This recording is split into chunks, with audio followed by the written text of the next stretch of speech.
Sabah al-Khair, or good morning, comrades. For nearly a century, the Zionists have been unable to extinguish the aspirations of a people striving for their homeland, for their sovereignty, but above all, for their right to live freely as Palestinians.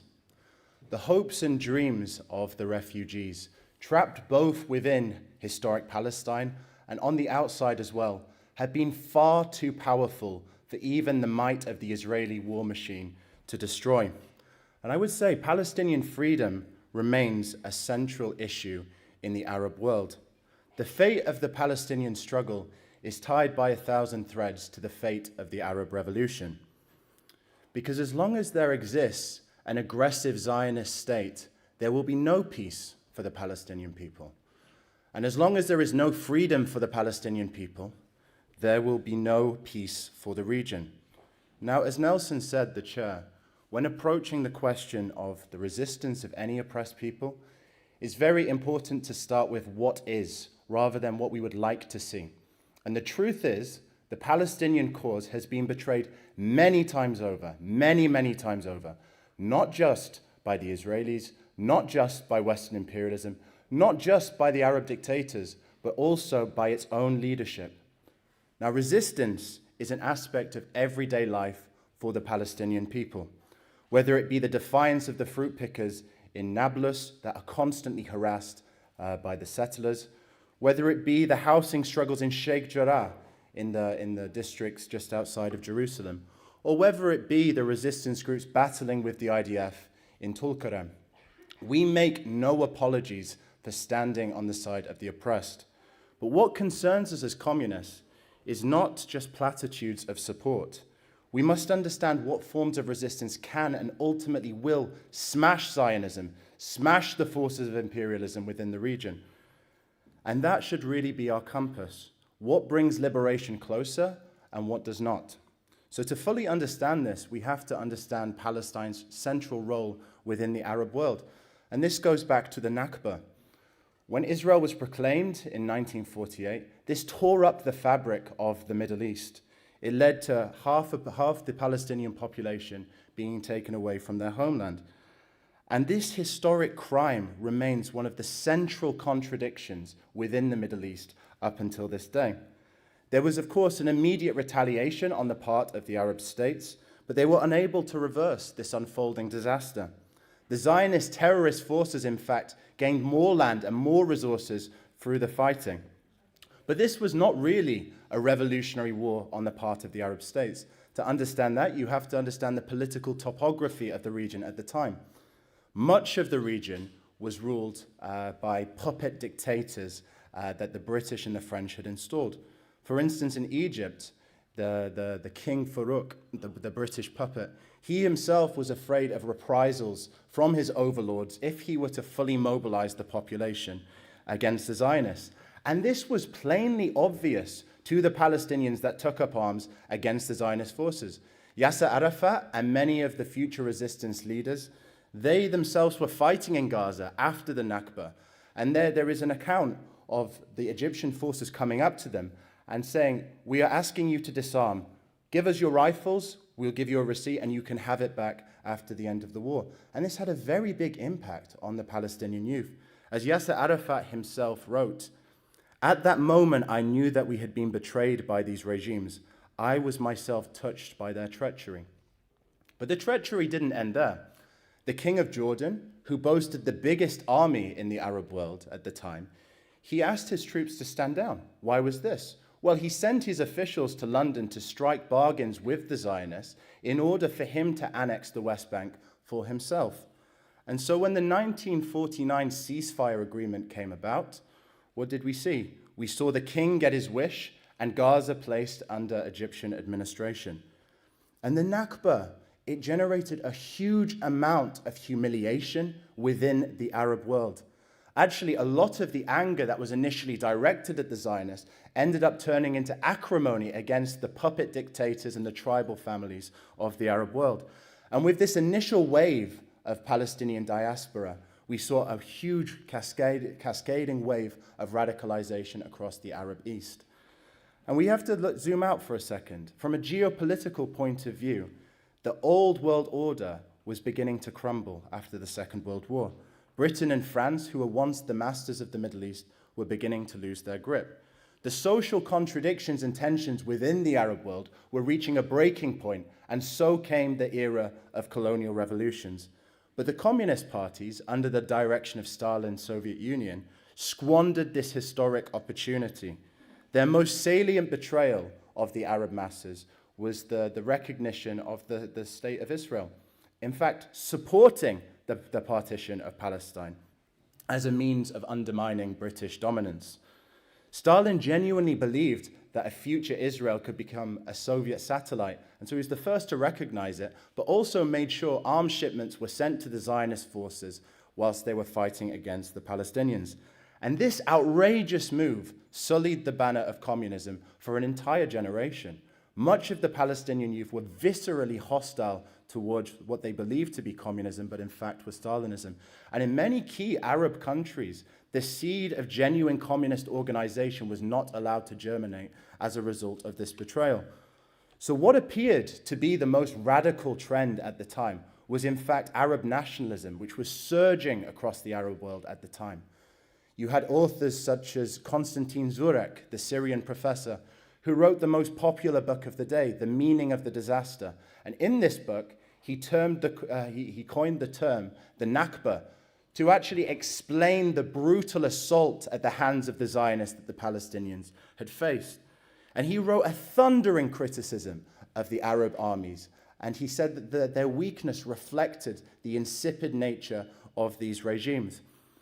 In his book, he spoke about how the Arab world needed to free itself of the domination of the West, and he said Palestine would be central in any such strategy. In his book as well, he called for nation builders.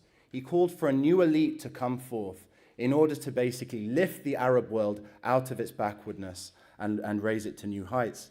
Now, this call was not answered by a Palestinian, but it was answered 4 years later by a man who was forged in the battle for Palestine, a young Egyptian officer.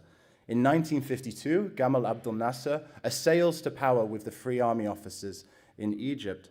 And Nasser immediately moved to expel the British troops in 1952, and he based himself more and more on the pent-up frustrations of the masses. As a result, he introduced sweeping nationalizations. He granted great labor reforms for the masses.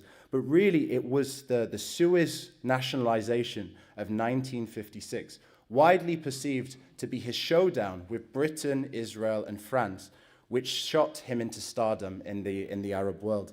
It was perceived as the first major blow against Israel since the Nakba, and it revealed a crack in the Zionist army that the Palestinians could later exploit.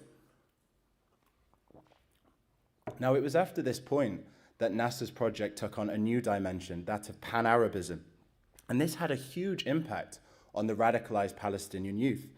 In Beirut, the young George Habash and Wadi Haddad, they set up a reading group on Zurek's book, calling him their spiritual father in 1951. And this led to the birth of the Arab nationalist movement, the ANM. But once Nasser took off, they were really mesmerized by his fiery anti-imperialist rhetoric and his appeal to unite the Arab people, not the Arab working class and the peasantry. This was really the perfect fit for the utopian outlook of the children of the Palestinian middle class. Nasser's politics, though they tended in a very radical direction at certain points, never went beyond the wish to unite the Arab world on a capitalist basis. And though he ruled with a popular mandate for most of his time in power, he kept the masses pacified. But none of this seemed to matter to the ANM, for now they heeded Nasser's call. And Habash viewed the Suez crisis as a confirmation that the Arab world, under Nasser's leadership, would have to get its act together in order to launch a revolutionary war against Israel. And I would say this was also the widespread feeling within the camps themselves. But not everyone was as impressed as this. On the fringes, another layer of the Palestinians were deeply skeptical that Nasser, or any Arab leader for that matter, would come to that rescue. In 1959, at a meeting numbering less than 20 in Kuwait, Fata was born. Yasser Arafat was the ringleader, And Fata set its sights on building up the organizational capacity to launch a revolution. Fata asserted that the Palestinians must carry out the task of liberation on their own terms, with the Arab world supporting them and behind them. Their paper, Our Palestine, was entirely of an agitational character, I would say. It was funded by Arafat himself, who was on his way to becoming a multimillionaire through his engineering career in Kuwait.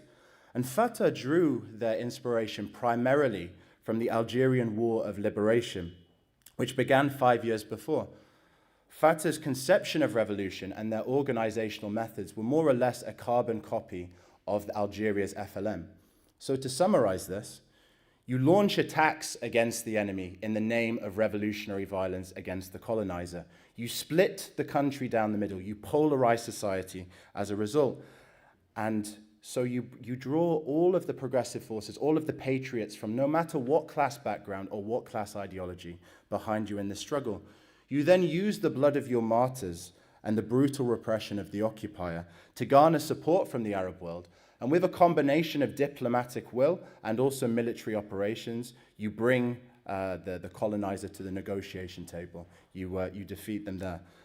Well, as you can see, the Palestinian resistance movement was really incubated at a time of titanic shifts within the Arab world. I would say with two distinct trends opening up in the 1950s.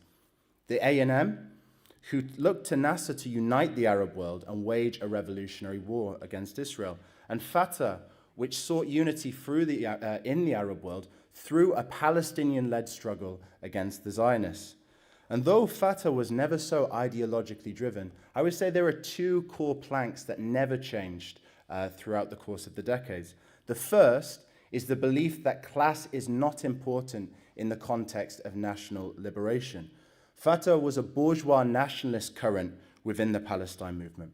As one of their leading theoreticians or cadres said, Abu Luft, the workers form a simple and ineffective class which cannot be relied upon.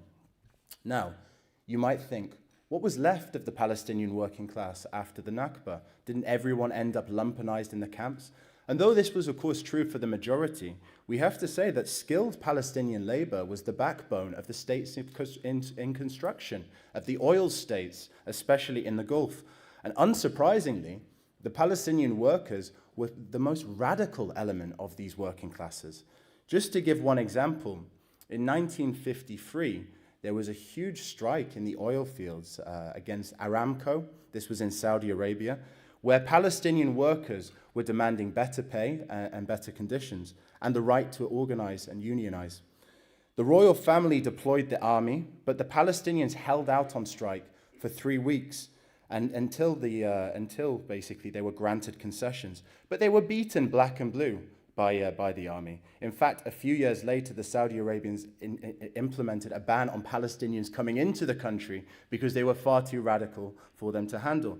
But Yasser Arafat never concerned himself with the Palestinian striker being beaten up by the police or the Palestinian activist being deported for his political activity. No, he based himself entirely on a form of Palestinian nationalism that was compatible with the stability of the states in which they were carrying out their political activity in exile. So whilst he was suspicious of the Arab regimes, he ultimately depended on the stability of such regimes. And this is the second point that never changed, their policy of non-interference in the affairs of the Arab regimes.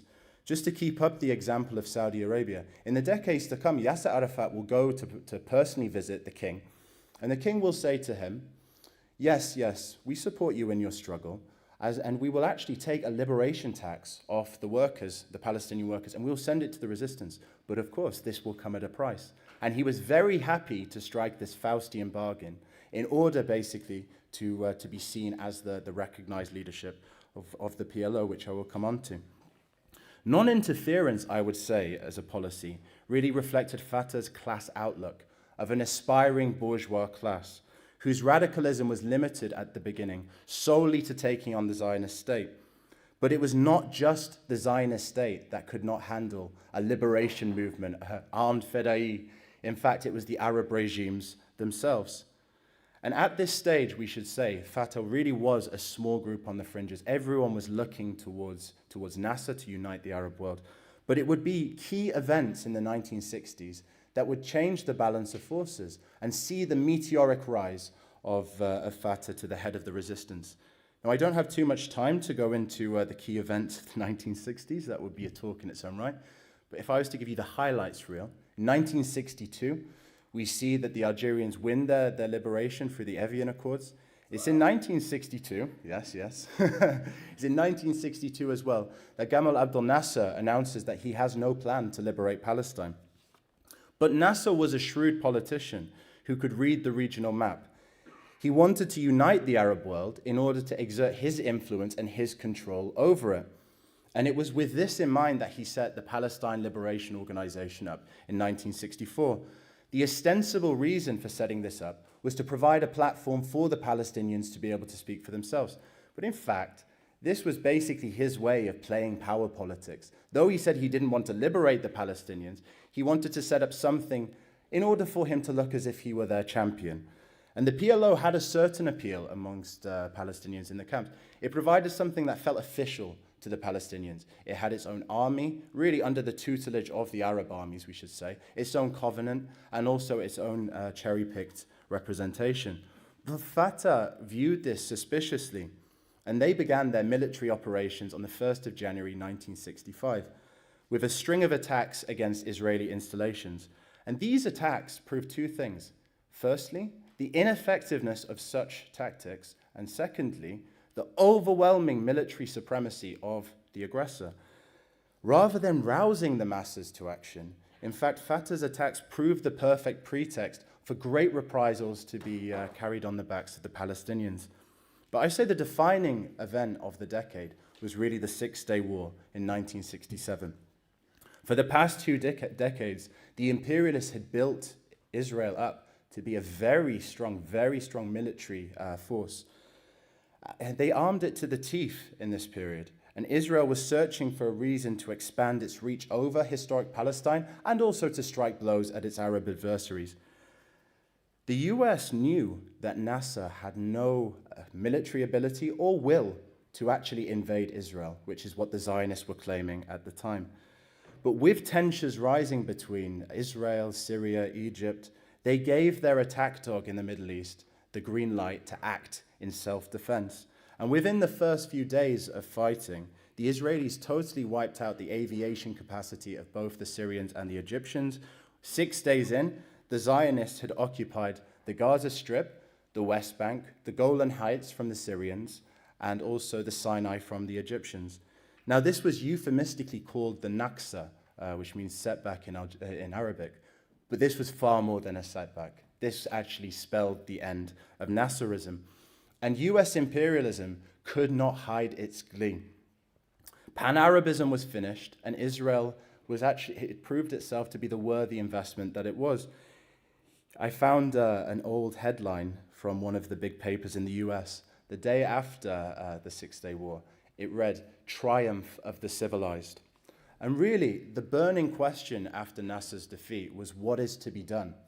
And it was Fata that seemed to have all of the answers. They began agitating in the camps, saying we can only have liberation on our own terms, and we need to be armed. And really, within the space of a year, the PLO is taken over by the Fedai organizations, the armed guerrilla factions. And Fata seemed to be unstoppable, especially after the Battle of Karama in 1968, which was close to a base in Jordan, a Fata base, where basically 300 armed Fedai Palestinian guerrillas headed off an attack by 15,000 Israeli troops. And Arafat was actually on the front lines of this, and he became this hero in the Palestinian world thereafter. Now, one thing to say about the 67 defeat is it led to a huge wave of radicalization to the left. The ANM disintegrated very quickly, and George Habash set up the PFLP, the Popular Front for the Liberation of Palestine. And very quickly, the PFLP embraced Marxist-Leninism. So they incorporated much of the theory of the Stalinist and Maoist traditions within the Arab world at the time. The idea of class blocks, the idea of a stagist approach to revolution, armed guerrilla adventurism, and the need for close links to Stalinist organizations and Stalinist countries as well.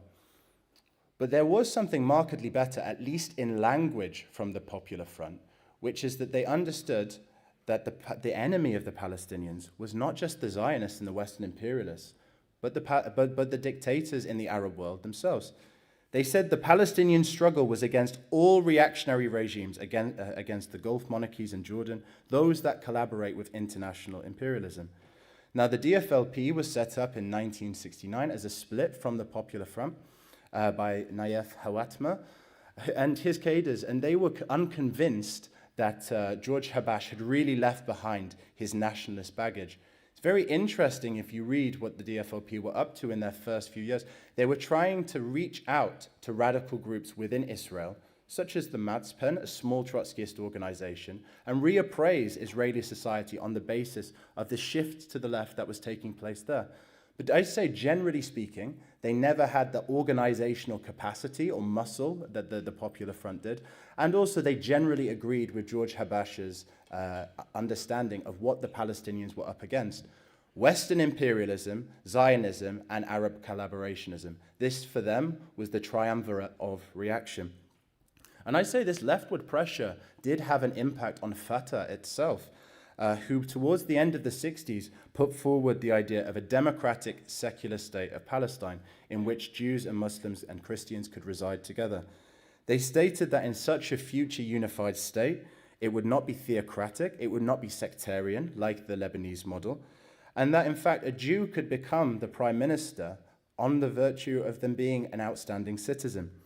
They dismissed, however, the question as to what the economic basis of such a society would be. They said, socialism, capitalism, nah, that doesn't matter. We can wait until after the revolution for that, as if it was an unimportant detail.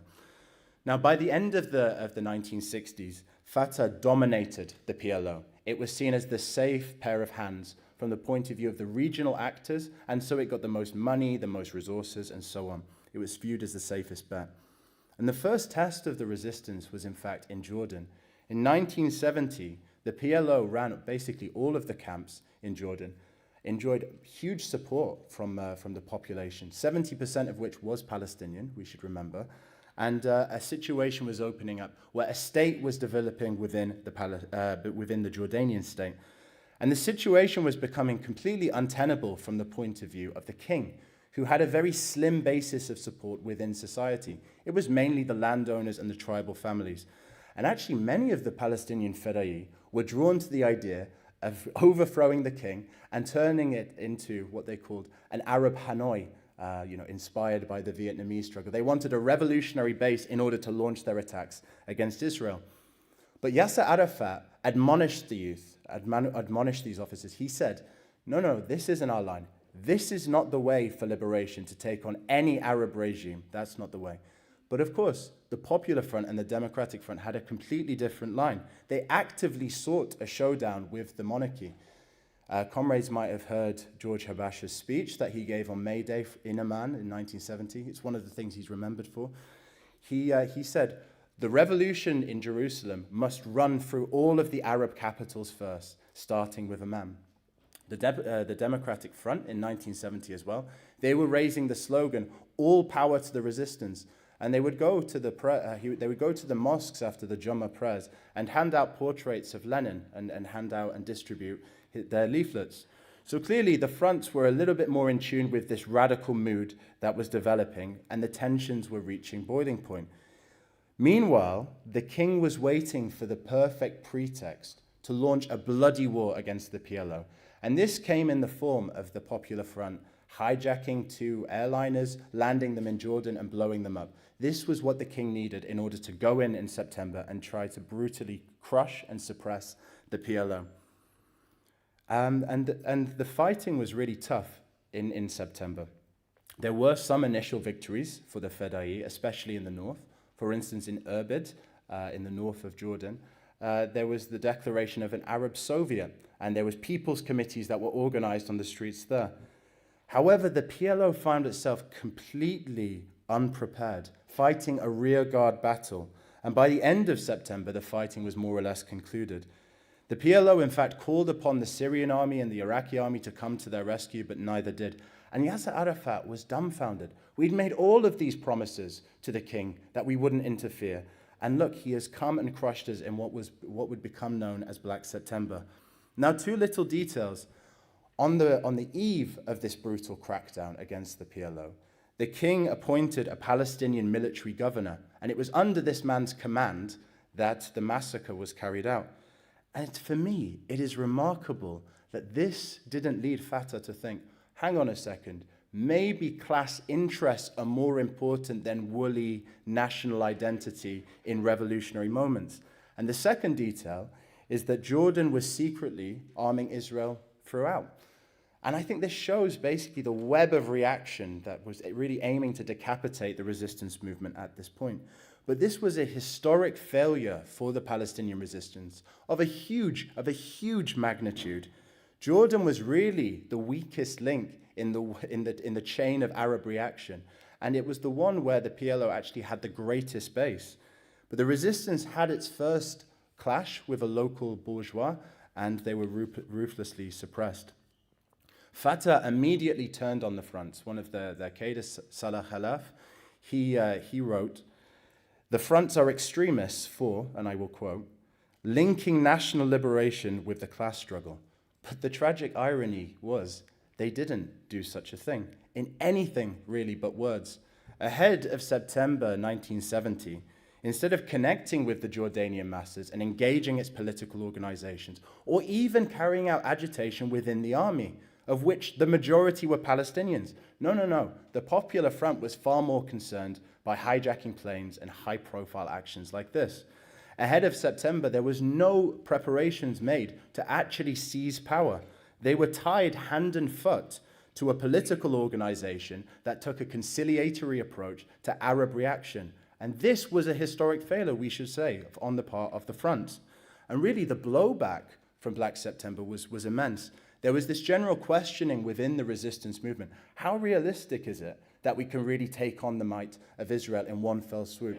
And sensing this mood, sensing this weakness, the US open up through back channels negotiations with, or initial discussions with the PLO leaders in around 1973, 1974, indicating a willingness to negotiate a mini-state that would include Gaza and the West Bank, on the condition that the Palestinian leadership accept the 1948 borders of Israel, i.e., for the leadership to accept 78% of its land to have been taken by the Zionists. Now, Fata showed a total openness to this from a purely pragmatic point of view, but the Democratic Front, in fact, became the biggest cheerleaders for this.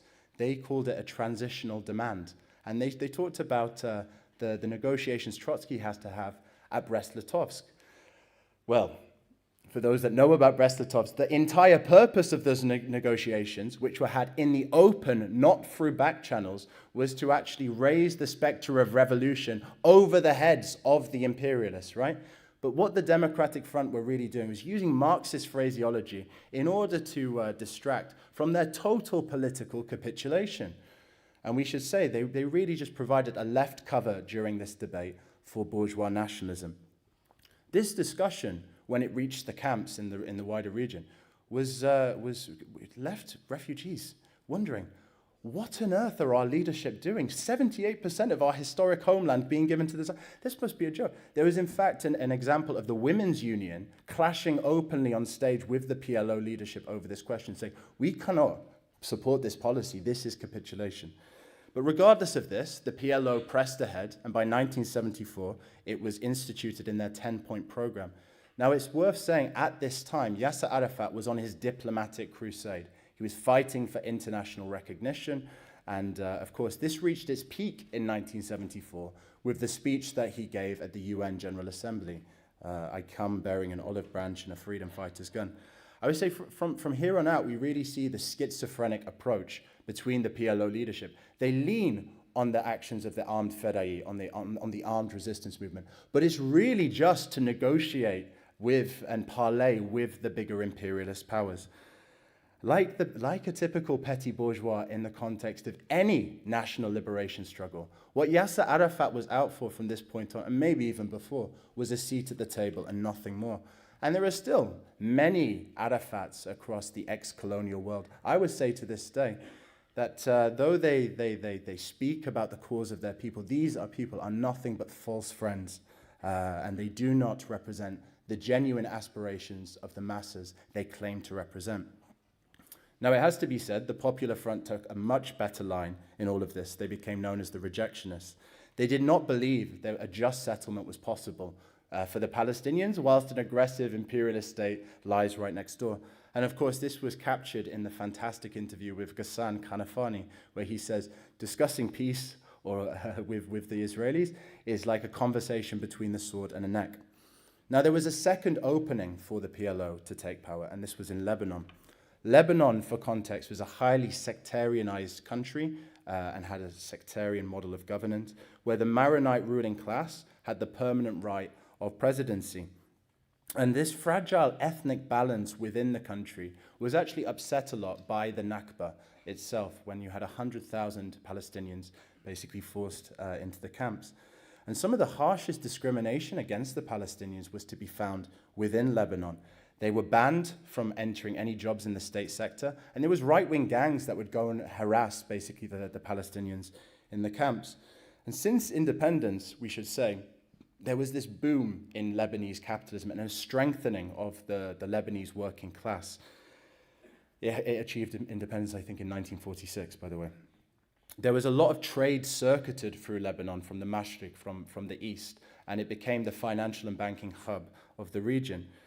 And actually, before the PLO arrives, the country was paralyzed by strike waves, by general strikes and demonstrations, with workers' organizations clashing in armed battles with the Maronite-backed Phalange, the right wing. And this was the backdrop to the Fedai organization being kicked out of Jordan and moving to Lebanon. Now, Fata, on arrival, said, "We cannot be involved in Lebanese politics." This was the lesson that they drew from Jordan. But of course, this was ridiculous. The Palestinian struggle in and of itself is also the Lebanese struggle, and it was the fronts that were able to put this forward and begin work with socialist groups at the time. In 1975, as the Civil War began, the Maronite-backed Phalange, this semi-fascist organization, were actually being beaten back by the socialist forces. But everything changed a year later, in 1976, when Hafez al-Assad, the ruler of Syria, moves in, occupies the country, and tries to, quote-unquote, stabilize the situation. Stabilization, from his point of view, was derailing the overthrow of a right-wing government in Lebanon. Assad, in fact, styled himself as this great anti-imperialist, but he collaborates with the reactionary right-wing forces within Lebanon to contain the influence of the PLO. In 1976, the Tel al-Zatar massacre takes place of Jordanians and Palestinians, in fact, besieged in a camp in Beirut. And the forces of the Syrian army just look on through their binoculars. This really was a tremendous betrayal. And for the next 6 years, the PLO's presence is contained to small pockets within Lebanon. So they can't carry out very much work. But this is what ultimately prepared the way for Israel's blitzkrieg in 1982, where they surround Beirut and the leadership is forced to evacuate. All of the armed groups are forced to evacuate as well. And then the Israeli army remains, and they supervise the massacre of the Sabra and the Shatila camps as well, where 4,000 women and children were murdered in cold blood. So the ramifications of this were absolutely huge. From the point of view of the PLO, Yasser Arafat ends up in Tunis with a general staff but no army. And sensing this weakness, he actually goes around the Arab world to curry favor with the dictators that have already betrayed his cause. Now, the PFLP were very sharp in their criticisms of Yasser Arafat, but they had no high ground. In fact, after this, they end up in Damascus. They end up in Syria, in Hafez al-Assad Syria. How do they justify this? Well, they use Mao's theory of primary and secondary contradictions. No joke. And I will quote, "According to their scientific analysis, the contradiction between Assad's Syria and the Palestinian struggle was of a secondary character, and priority had to be given to correcting relations with Syria." So they use Marxist phraseology to justify their collaboration with a state which has basically just crushed the opportunity for them to take power. This, I would say, was typical of the political level of the Arab communists at the time. The truth is the PFLP was tied to the politics of regional actors as well. Though they criticized Fata's civility, they themselves were tied to Syria's policy at points, Iraq's, and also the Soviet Union's. And in Lebanon, where the class struggle was at a far more advanced stage, the fronts once again had the opportunity to connect with the working class. But no effort went into building beyond the camps. They did no agitation on the ports, in the factories, in the key sectors of the economy where the workers were in ferment. And though Habash would often swear by Lenin, he knew not the first thing about Leninism. He heeded none of the advice of Lenin, in fact. It was Lenin that warned against giving, and I quote, a communist coloring to bourgeois democratic liberation movements. Yet this is what the PFLP did in its loyal opposition to Fata. Habash was reverential towards Arafat and never broke with the nationalist PLO. Lenin insisted on the need to uphold the independence of the working class movement, even if it's in its most embryonic form. But in Lebanon, it's not even as if the workers' movement was in embryo. In fact, the workers' organizations were clashing on the streets with the right wing. But instead of this, the PFLP really continued where Fata began, fetishizing the armed struggle, subordinating everything to the armed struggle. And of course, there was an element of arms that were needed in this struggle. The Phalange themselves were armed, but this was not sufficient in and of itself. Now, I think sometimes there's a tendency on the left to look at the PFLP or the DFLP and say, oh, look, there was communists in the movement, and you glamorize it. Come on, let's get real. These communists didn't know the first thing about how to connect the class struggle with a national liberation movement. In fact, they struck deals with the Arab dictators of their choosing. They downplayed their crimes, and ultimately they played second fiddle to Fata, an increasingly bureaucratized PLO, an organization which was never intended to take on Arab reaction. So this is the real lesson that we have to draw out. Now, as the PLO was in disarray, the conditions had matured in historic Palestine for the First Intifada in 1987. This mass insurrectionary movement took all of the factions of the leadership by surprise, and they quickly moved in to try basically exert their influence over it. But the First Intifada was more powerful than anything these groups had achieved up until this point. It was based on the general strike, on the commercial strike, on civil disobedience, on creating liberated zones by chasing out the IDF from where it was hiding. And the Palestinian youth, the shababs that would wear their kafirs, they would hold their ground in confronting a highly militarized IDF. Really, this struck an iconic resonance across the world, a true David and Goliath battle with the Palestinian youth wielding the slingshot.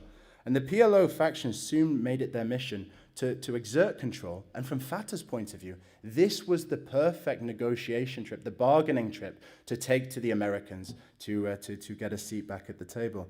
Now, we've often explored the impact that the Intifada had within Israel and the impact on weakening Zionism. But I want to talk about the impact on the Arab world, because the Intifada became the lightning rod for all of the accumulated anger in the Arab world at the time. In Egypt, in 1988, it found its most advanced expression. In Mahala, workers at the textile factory, this was the biggest factory in the whole of the Middle East, went out on political strike in support of the Intifada. They were in street battles with the riot police, and their slogans were for Israel, not only to break its links with Israel, Egypt to break its links with Israel, but it was against the IMF and also the US. The rank and file organizers in their speeches, they called Mubarak a servant of the West, and they were calling for his downfall. Now, the Egyptian working class, the rank and file, were able to see something the PLO would not admit during this period, which is the struggle for a free Palestine is a struggle against all the forces of imperialism in the region. Now, all across the Middle East and North Africa, solidarity networks were set up by the students. My dad was at university at the time in Algeria, and he was involved in organizing one of these things. In 1988, there was a strike wave taking place in Algeria. It was nominally overpay, but it was against the corruption that existed within the economy, the opening up, the privatization. And these class issues intersected with the growing radicalization for Palestine. For months, the Algerian regime would show on the television the Shababs with their kafirs throwing their stones, and they'd comment favorably in order to stir up a little bit of Arab nationalism.